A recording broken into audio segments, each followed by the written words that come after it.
So you're in a complex relationship and you're a very high performing person, right? You're very ambitious and you're inspired to do really great things in this world. And your spouse just isn't that supportive. And it's not because they're telling you, hey, I don't think that you can do this. I don't think that you have the skills to do it. You don't have what it takes. And it doesn't always sound like that. Sometimes it's more or less like you just come home and nothing's done. They don't understand the amount of work that you put in or the amount of work that you have to put in, and they're not going to see a result right away, right? It might be that you're giving away a program for free for a couple of months just so that you can build your relationship in your community to be able to build something um, to execute on at the end of the day, right? And you're not too sure that you should stay, and you're not too sure if you should leave. You don't know what to do at this point in time. So let me just preface it by saying this. It's not up to you if you truly care. So let me explain. I've been in a relationship for 11 years with my wife. Okay, married to my wife for 11 years, and it's not up all the way, right? Matter of fact, it was more or less down for most of the part of the relationship, and it was more of a dependency, if you will. It only really started getting good in 2023, but for me, it started getting good in 2020. Okay, so here's the dilemma. It's an identity shift, and I'm going to teach you guys how to get around this. Okay. What it is you're actually looking at the past version of yourself once you choose to shift your identity and form new habits, form new patterns, and new behaviors that are more in alignment with the version of yourself that you wish to become. Now, the problem is your partner, your spouse, your significant other, maybe it's just someone who you just deeply care about and you want them to do better. You know where they're at. You feel their emotions. You know that it's going to take a lot more than words to shake their foundation and be able to get a change out of them. Why? Why do you know that? Because that's what it took for you. That's what it took. It took you a lot of pain to be able to go through and to be able to mold and phoenix out of the ashes and rise to become something greater, at least just have that inspiration in your heart, right? And you don't want them. You don't want that person to have to go through that pain. So you're trying your hardest, okay, to try to get this person to change. And it's confusing. It's kind of weird because you're like, man, I cracked the code. Let's get it together. Let's get it together. Let's go ahead and invest in the business. Let's put the work in, right? The worth is in the work, right? And they just don't get it. They're just stuck in their habits. They're not willing to change. They're not willing to listen. And the problem really is proximity. So just because you guys live together in the same area, they're not going to want to listen to you because they know who you were. They don't really know who you are. Okay, so let that sink in for a second. Let me explain to you guys how nature works. Okay, so you have a high frequency and you have a low frequency. When you talk about identities, do the habits and behaviors of a person match a low frequency habit or a high frequency habit? Frequency operates through vibrations, right? These are emotional states. Low frequency people are in low vibrational states. You cannot think of vibrations in human beings as blood flow, as an example, right? Blood flow, intention, things like that. People who are sedentary, they're lazy, they don't do a lot of activities, they don't get out of their comfort zone. Their blood is not flowing fast. I don't know if there's a simpler way to put it. Their frequency is very low. People that tend to work out, they put themselves in a high stressful, environment intentionally, not subconsciously on a sabotaging level like we're used to, right? But intentionally, you guys are putting stress on yourself, and that's a higher frequency activity.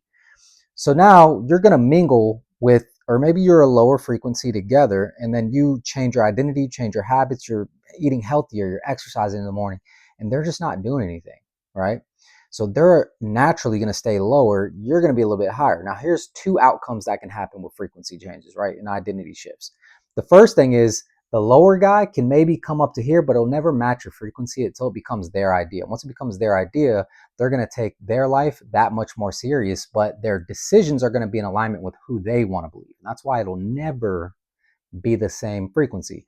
But you can elevate, right? So you can elevate and get right about here. And Ed Milet talks about this, right? It's called, I don't know, it's like running hot or whatever, like the temperature, hot and cold temperature. So the lower frequency could raise, and a lot of great things could happen. A lot of great things could happen when they raise that frequency, but they have to make the decision, guys. The second thing uh, is if they're not ready to make the decision and they hit your frequency, they're going to spin out. Like think of planets orbiting. Boom, they're in your frequency, they're going to spin out. They're not in alignment, right? The second thing that can happen is the most dangerous thing that can happen is you lower your frequency. Now, it's a lot easier for a high frequency individual to intermingle with lower frequency people if they haven't actually changed their character, right? If they haven't instilled the habits, they haven't done the work, and it's just they're trying to fake it till they make it kind of deal, you know? And so what happens is you tap back into the lower frequency and you just start backsliding. You start becoming the person who you were. And this is where you get a lot of people that relapse. Relapse isn't always about drugs. It could just be about being around the wrong people doing the same things over and over again. You know, moving back to your hometown. You just left the comfort zone. You got a little nervous. You talk to them on the phone. Guess what? You're tapped into a lower frequency. Hey, man, I think I'm going to get a plane ticket. I'm going to fly back. Okay, so you started a new business. You talk to your people on the phone. You're vibing with the low frequency people. Man, dude, I can't believe you started a business. That's a crazy investment risk. I wouldn't have took that on myself. Dude, you could have had X amount of dollars saved up. You could have did this. You could have did that. Coulda, shoulda, woulda. Now you're back with East coulda. You hear me? So be careful and know that you're operating on a higher frequency. I mean, it's just so important to protect what you're building, right? The liberation of acceptance. Okay.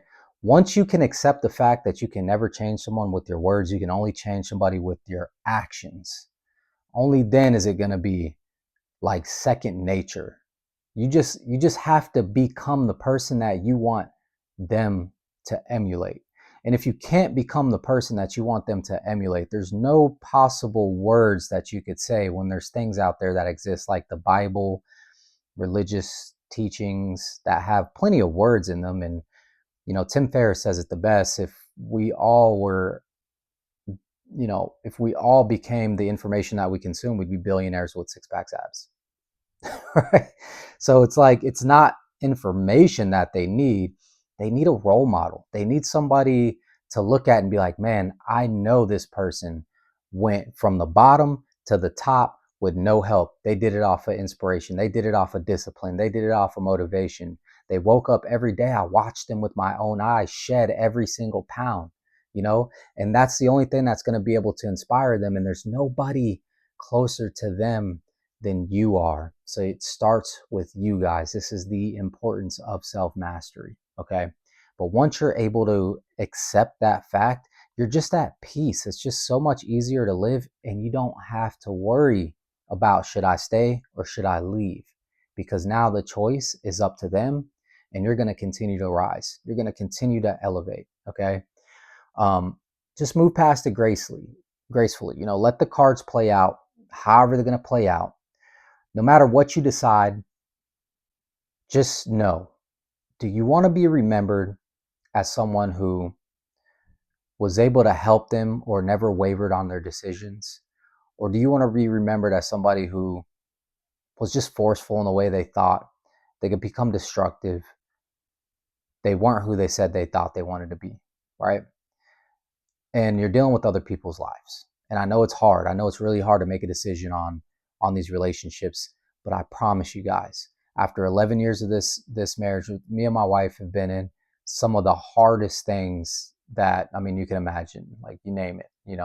And so some of the things that really helped was just being graceful and forgiving one another, and just knowing that we're human beings and that we both make mistakes. And when I started growing, I noticed that I was fighting an older version of myself to level up in life. So have grace. May peace be in your heart. And I'm wishing you guys nothing but peace, love, and prosperity in 2025. So let's get it.